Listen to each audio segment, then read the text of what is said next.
अब की बार 400 पार, अब की बार 400 पार, ये लिख कर रख लीजिए। 370 प्रधानमंत्री मोदी के और 30 सीटें 37 पार्टियों की जो बीजेपी के साथ है। प्रधानमंत्री मोदी जब से 400 पार का नारा दे रहे हैं, लगातार लोगों के मन में संदेह बढ़ता जा रहा है। और अभी जब मैंने कहा कि लिख के रख लीजिए, तो इसके पीछे कुछ विशेष कहानी है, और ये कहानी आज की नहीं है, साल 2019 की है। मगर यकीन मानिए, इस कहानी को ध्यान से सुनने के बाद आप खुदा डायरी और कलम निकालेंगे और उस पर 400 प्लस लिखकर बैठ जाएंगे। भारतीय जनता पार्टी, प्रधानमंत्री मोदी और चुनाव आयोग के जबरदस्त घालमेल का ऐसा कॉकटेल पूरी दुनिया में आपको मिलेगा नहीं। एक ऐसी खबर भी दिखाएंगे जो बताती है कि हमारे देश का चुनाव आयोग सीधे सीधे सुप्रीम कोर्ट से झूठ बोल सकता है। तो फिर आम आदमी क्या है? ठीक वैसे ही जैसे सरकार ने बिल्किस बानो के मामले में बलात्कारियों को छुड़ाने के लिए सुप्रीम कोर्ट से सरासर झूठ बोल दिया और सुप्रीम कोर्ट ने ही कहा कि हमारे साथ फ्रॉड हो गया।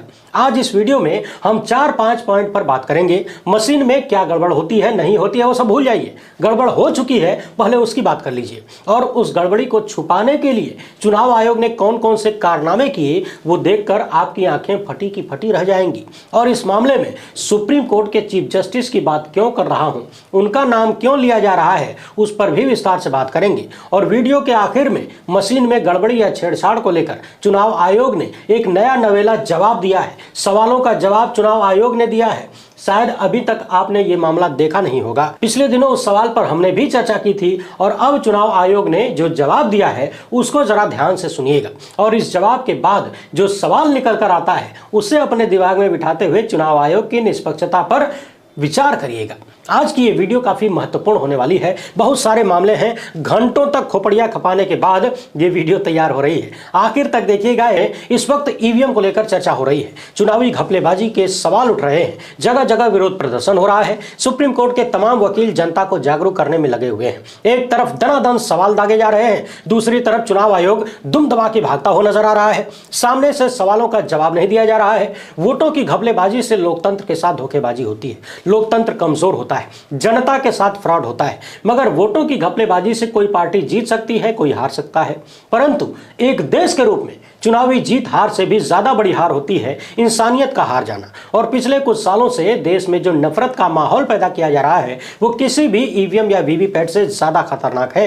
क्योंकि मशीनों में यदि गड़बड़ी हो तो पार्टियां हारेंगी, जीतेंगी, लेकिन ये नफरत की आग इंसानियत को हरा देगी। नफरतबाजों को जवाब देने के लिए हमने एक मुहिम शुरू की है। मैंने अपने सभी दर्शकों से यह अपील की थी कि अपने दूसरे धर्म वाले साथी मित्र के साथ गले लगते हुए तस्वीर खिंचाइए, अपना नाम लिखकर हमें भेजिए, और हम पूरे देश में असली भारत की तस्वीर दिखाने का प्रयास करेंगे। लगातार हर वीडियो में हम असली भारत की ये तस्वीरें आपको दिखाते रहेंगे। यदि आपने अब तक नहीं भेजा है तो जरूर भेजिए। नफरत की आग पर मोहब्बत का ठंडा पानी फेरना बहुत जरूरी है। ये वक्त बड़ा मुश्किल वाला है। अब बात कर लेते हैं चुनाव आयोग की ईमानदारी और निष्पक्षता की। कहा जाता है कि किसी के बारे में जानना हो तो उसका इतिहास पढ़ लीजिए। इतिहास में उसने क्या क्या किया, कौन कौन से कांड किए, उसको जान लीजिए तो चरित्र समझने में थोड़ी सी आसानी मिल जाती है। शुरुआत साल 2019 के लोकसभा चुनाव से करते हैं, जिसके बाद नरेंद्र मोदी दूसरी बार प्रधानमंत्री बने थे। चुनाव परिणाम सामने आने के बाद द क्विंट के मशहूर पत्रकार पूनम अग्रवाल ने चुनाव आयोग के डाटा का एनालिसिस जब किया तो कुछ विशेष चीजें निकलकर सामने आई थी। इनके रिसर्च में पता चला कि लोकसभा चुनाव में 373 सीटों पर डाले गए वोट और गिने गए वोटों में अंतर देखने को मिला। यानी मशीन में वोट डाला गया कुछ और गिनती में वोट निकला कुछ और। कुछ जगहों पर वोट ज्यादा निकले, कुछ जगहों पर कम। और इन दोनों ही मामलों को ध्यान से समझिएगा, क्योंकि वोट ज्यादा निकलने से भी किसी को लाभ हो सकता है और वोट कम निकलने से भी किसी को लाभ ही हो सकता है। यानी कि यदि किसी पार्टी को जितवाना है तो वहां पर वोट बढ़ाया जा सकता है, और किसी खास को जिताने के लिए ही विरोधियों का वोट कम भी किया जा सकता है। यानी संभव तो कुछ भी है। तो अब जरा अगले कुछ मिनट तक अपना दिल और दिमाग हमारे साथ जोड़ लीजिए और दनादन देखते जाइए। द क्विंट की इस रिपोर्ट में बताया गया कि शुरुआत के 4 चरण के जो चुनाव हुए थे उनमें 373 लोकसभा सीटों पर डाले गए वोट और गिनती किए गए वोटों में अंतर था। और इस 373 सीटों में 220 में वोट कम पड़ा, गिनती में ज्यादा आ गया, और बाकी में वोट ज्यादा पड़ा, गिनती में कम हो गया। 2-3 एग्जाम्पल देख लीजिए। तमिलनाडु की 3 सीटों पर एक जगह वोट पड़ा था 12,14,000, वोटों की गिनती हुई 12,32,000 की। यानी 18,000 से अधिक वोट एक्स्ट्रा हो गए। इसी तरह दूसरी सीट पर 17,000 से अधिक वोट बढ़ गए, तीसरी सीट पर 14,000 से अधिक वोट बढ़ गए और यूपी के मथुरा में 9,900 से अधिक वोट बढ़ गए, जहां से हेमा मालिनी भाजपा की सांसद चुनी गई थी। सुनते जाइए, आगे चुनाव आयोग ने जो जवाब दिया था उसे ध्यान से सुनिएगा और ईमानदारी पर ताली बजाइएगा। तमिलनाडु की 5 सीटों का यह आंकड़ा देख लीजिए, कहां कितना वोट बढ़ गया। यूपी का देख लीजिए, बिहार का देख लीजिए, अरुणाचल प्रदेश का भी देख लीजिए और अब उन जगहों का देख लीजिए जहां वोटवा कम हो गया। त्रिपुरा वेस्ट की सीट पर वोट पड़े ज्यादा और वोटों की गिनती हुई कम, और वो भी 2, 4, 10 वोट नहीं, 19,776 वोटों की, यानी मोटा मोटी 20,000 वोट कम हो गए। वोट पड़े ज्यादा, वोट गिने गए कम। इसी तरह से एक अन्य सीट पर 11,000 से अधिक वोट कम हो गए। भुवनेश्वर की सीट पर 8,000 से अधिक वोट कम हो गए। और चौंकाने वाली बात यह है कि जब इन सवालों को क्विंट ने चुनाव आयोग के सामने रखा और पूछा कि यह गड़बड़ी क्यों है, कैसे है, तो चुनाव आयोग ने कहा कि अच्छा हम देखते हैं, जवाब देंगे। लेकिन जवाब देने की बजाय चुनाव आयोग ने अपनी वेबसाइट से वो पूरा सिस्टम डिलीट मार दिया, गायब कर दिया। यानी जहां से ये पूरा डाटा देखा जा सकता था उसको ही हटा दिया। न रहेगा बांस न बजेगी बांसुरी। और प्रेस रिलीज में चुनाव आयोग ने क्या कहा उसको जरा ध्यान से सुनिए। इंडिया टुडे की इस रिपोर्ट में देख लीजिए और भाषा भी सुन लीजिए। चुनाव आयोग ने कहा कि 2019 के लोकसभा चुनाव में इंसानों ने वोट दिया, भूतों ने नहीं दिया था और वोटों की गिनती में गड़बड़ी के सारे आरोपों से इनकार कर दिया गया। इंडिया टुडे की इस रिपोर्ट के अनुसार चुनाव आयोग ने जवाब दिया था कि वो तो अनुमानित आंकड़ा था, फाइनल आंकड़ा नहीं था। जबकि द क्विंट की इस रिपोर्ट में देखिए स्क्रीनशॉट पर क्या लिखा हुआ है, final voter turnout of phase 1, 2, 3 and 4 Lok Sabha election 2019। यानी चुनाव आयोग ने यह आंकड़ा फाइनल टर्नआउट के रूप में दिया था, कोई प्रोविजनल नहीं, कोई अनुमानित नहीं। और प्रोविजनल आंकड़ा था 5वें, 6वें तथा 7वें फेज का, जिनको द क्विंट ने छुआ ही नहीं। अब सवाल यह है कि क्या वोटों के घटने बढ़ने को लेकर चुनाव आयोग साफ साफ झूठ बोल रहा है, और यह झूठ 2019 का है। खुद अपनी वेबसाइट पर फाइनल डेटा लिखता है और जब सवाल उठता है तो पूरा मामला मिटा दिया जाता है और दूसरे दिन जवाब दिया जाता है कि वो तो फाइनल डाटा नहीं था, वो तो प्रोविजनल था, अनुमानित था। और अच्छा हुआ कि द क्विंट ने स्क्रीनशॉट लेकर रखा था, दिखा दिया कि देखो क्या लिखे हो। अब खुद ही सोच कर देखिए, 373 सीटों पर वोट पड़ता है कुछ और, वोटों की गिनती होती है कुछ और, जबकि देश में लोकसभा के चुनाव में बहुमत का आंकड़ा 272 का ही है। 272 चाहिए और गड़बड़ी निकलती है 373 पर। कल्पना कर लीजिए। वैसे यहाँ एक और भयंकर वाले झूठ का संदेह पैदा हो रहा है। एक और झूठ की कहानी है जो थोड़ी देर बाद बताएंगे, मगर उससे पहले अपने आप से यह सवाल करिए कि अक्सर वोटों की संख्या बढ़ी हुई नजर आती है तो कहा जाता है कि मॉक पोलिंग होती है, यानी सीखने सिखाने के लिए जो वोट डाला जाता है। कभी कभी अधिकारी वो डिलीट करना भूल जाते हैं, रीसेट करना भूल जाते हैं, इसलिए वोटों की संख्या ज्यादा हो गई। तो सवाल यह है कि ये जो हजारों वोट कम होने की कहानी है, ये कहां से पैदा हो गई। इन मामलों पर चुनाव आयोग ने कहा था कि फाइनल डाटा हम लोग कुछ दिन बाद जारी करेंगे। अब 4 साल बाद इंडियन एक्सप्रेस की ये रिपोर्ट देखिए। बताया गया कि 4 साल बीतने के बावजूद लोकसभा चुनाव का जो डिटेल था वो चुनाव आयोग ने नहीं दिया, यानी चुनाव कराने में लगा 1 महीना और 4 साल बीतने के बाद भी चुनाव आयोग वोटों में गड़बड़ी के आरोपों पर पूरी डिटेल सौंप नहीं पाया। और अभी तो रुकिए, एक और कहानी है। लोगों को चुनाव प्रक्रिया पर भरोसा रहे, इसके लिए वीवीपैट जोड़ा गया था ताकि लोग देख लें कि जिसको वोट दे रहे हैं उसी को वोटवा जा रहा है। और वीवीपैट की पर्चियों का मिलान किया जाता है इसलिए ताकि लोगों को भरोसा हो कि जितना मशीन में वोट पड़ा उतना ही पर्ची में निकला, उतना ही छपा। इसके लिए चुनाव आयोग का एक नियम है कि पर्चियों को 1 साल तक संभाल कर रखा जाएगा। कहीं कोई गड़बड़ी हुई, कहीं कोई आरोप लगा, सवाल उठा तो धाए धाए गिन के दिखा देंगे कि देखो सही है। लेकिन 2019 के लोकसभा चुनाव के मामले में चुनाव आयोग ने गजब का खेला कर दिया, एकदम विश्व स्तरीय, ब्रह्मांड स्तरीय खेला कर दिया। अपने ही नियमों कानूनों की ऐसी की तैसी कर दी, बखिया उधेड़ दी। और बताया जाता है कि 4 महीने के भीतर ही पर्चियों को रद्द कर दिया गया। बाद में पता चला कि केंद्रीय चुनाव आयोग से चिट्ठी भेजी गई थी कि पर्चियों को नष्ट कर दो। सवाल यह है कि जब आपका अपना नियम है कि 1 साल तक पर्चियों को संभाल कर रखेंगे तो फिर 4 महीने में ही पर्चियों को नष्ट करने की आवश्यकता क्यों पड़ गई? क्या चोर की दाढ़ी में तिनका था या फिर पूरी दाढ़ी ही तिनकों से बनी हुई थी? क्या यह सबूत नष्ट करने जैसा मामला नहीं है, सबूत गायब करने जैसा मामला नहीं है? आखिर चुनाव आयोग को किस बात की जल्दी थी कि साल भर तक बचा कर रखने वाली पर्ची को 4 महीने के भीतर नष्ट करवा दिया गया। लेकिन आप लोग टेंशन मत लीजिए, 2019 के चुनाव में डाले गए वोट और गिने गए वोटों में भारी गड़बड़ी देखने को मिली। 4 सालों तक चुनाव आयोग जवाब नहीं दे पाया, डिटेल नहीं सौंप पाया। सुप्रीम कोर्ट सब कुछ देख रहा है। 1 साल तक संभाल कर रखी जाने वाली पर्ची को 4 महीने के भीतर निपटा दिया गया, लेकिन सुप्रीम कोर्ट सब कुछ देख रहा है। अब सुप्रीम कोर्ट में ही चुनाव आयोग द्वारा बोले गए एक महाझूठ को भी सुन लीजिए। द कारवां की इस रिपोर्ट में देखिए, ये रिपोर्ट भी 20 मई 2019 की है। दरअसल विपक्ष की पार्टियों ने 21 पार्टियों ने सुप्रीम कोर्ट में याचिका लगाई थी, जिसमें निर्वाचन आयोग से ये मांग की गई थी कि वीवीपैट से जो पर्चियां निकलती हैं तो कम से कम 50% पर्चियों का मिलान कराया जाए, ताकि पता चले कि वोटों में कहीं कोई गड़बड़ी नहीं है। लेकिन चुनाव आयोग ने एक हलफनामा दिया।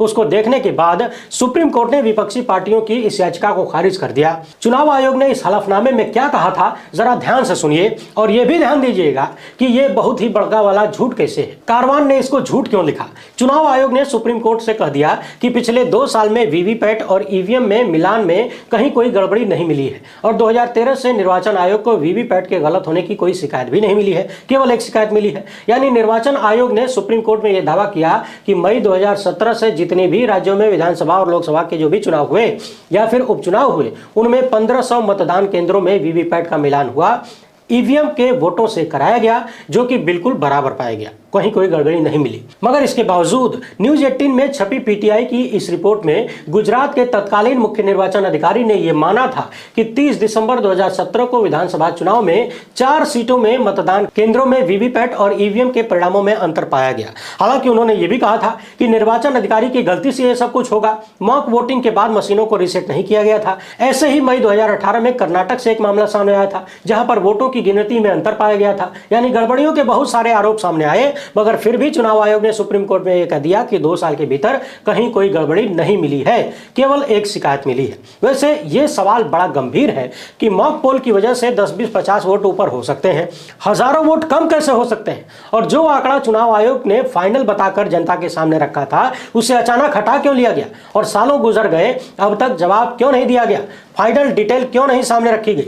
चुनाव आयोग की ये कौन सी निष्पक्षता है, कौन सी ईमानदारी है। क्या इन सब को देखकर देश की जनता चुनाव आयोग पर भरोसा कर सकती है? आप यूं ही देख लीजिए, पिछले कई महीने से सुप्रीम कोर्ट के तमाम वकील और तमाम ईवीएम के जानकार चुनाव आयोग से 50 मशीन मांग रहे हैं, मगर चुनाव आयोग देने को तैयार नहीं है। ठीक इसी तरह से 6 महीने से विपक्ष के तमाम नेता चुनाव आयोग से मिलने का समय मांग रहे हैं, लेकिन चुनाव आयोग के अधिकारियों के पास विपक्षी नेताओं से मिलने का टाइम नहीं है। और उसी चुनाव आयोग के तमाम अधिकारी जनता के बीच भेजे जा रहे हैं, बहुत सारी गाड़ियां भेजे जा रही हैं ईवीएम में भरोसा पैदा करने के लिए। अब ईवीएम पर उठने वाले सवालों का एक जवाब चुनाव आयोग ने दिया है, इसको जरा ध्यान से सुनिए।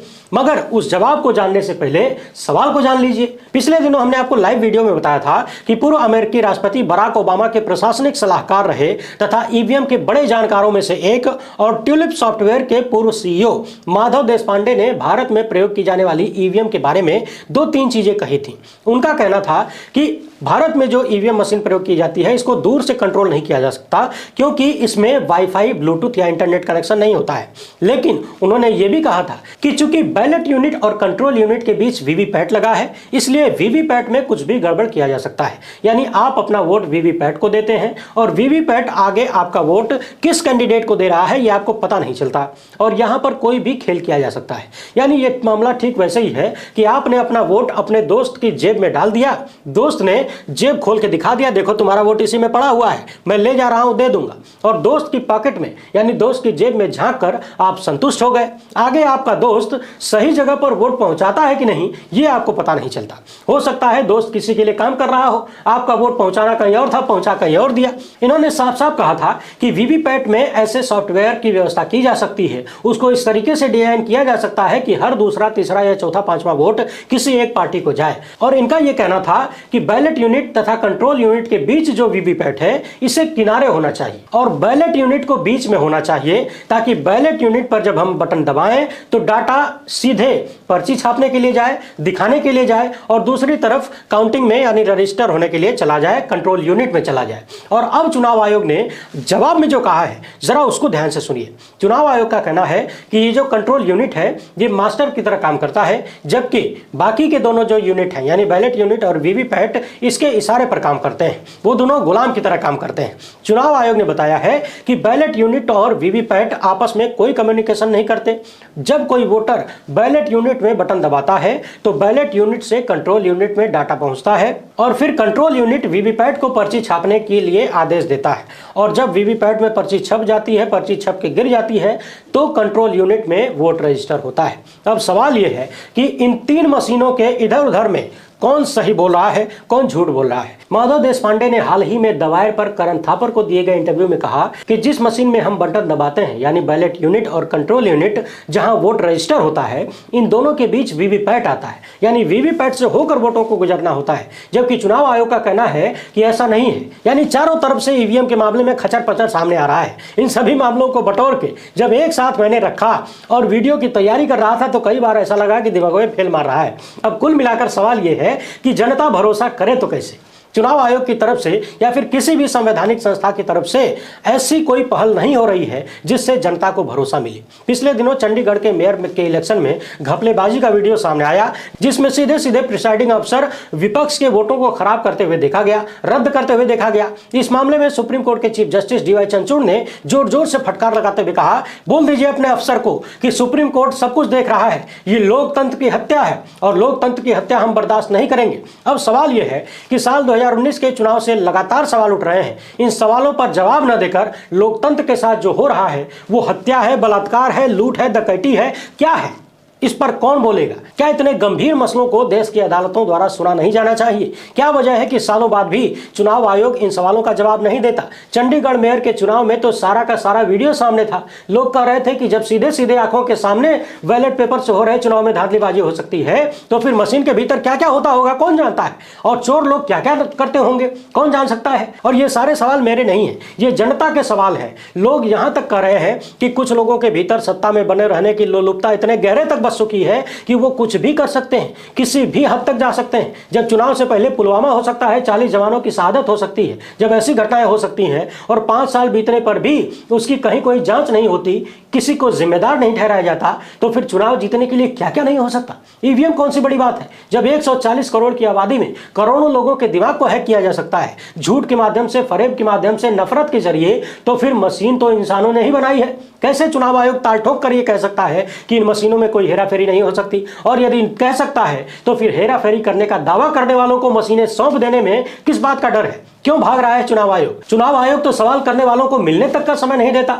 लेकिन आप लोग टेंशन मत लीजिए, सुप्रीम कोर्ट सब कुछ देख रहा है। सुप्रीम कोर्ट के चीफ जस्टिस डीवाई चंद्रचूड़ जी सब कुछ देख रहे हैं। लोकतंत्र को मजबूत करने में कोई कोर कसर नहीं छोड़ा जाएगा। भारत को विकसित भारत बनाना है, इसलिए उनको 400 पार दिलाना है। अब आप खुद ही सोच कर देख लीजिए, जब 2019 के चुनाव से संबंधित इतने बड़े बड़े मामले अभी तक लटके पड़े हैं, तो फिर यदि पीएम मोदी आज कह रहे हैं कि 400 पार लाएंगे, तो क्या यह अतिशयोक्ति है? क्या इसे अतिशयोक्ति कहा जाएगा? कहीं ना कहीं से तो यह भरोसा आ ही रहा है। काम के दम पर है या फिर किसी और के दम पर है, आप लोग अंदाजा लगाते रहिए। बाकी देश एकदम मजबूत हाथों में है। लोकतंत्र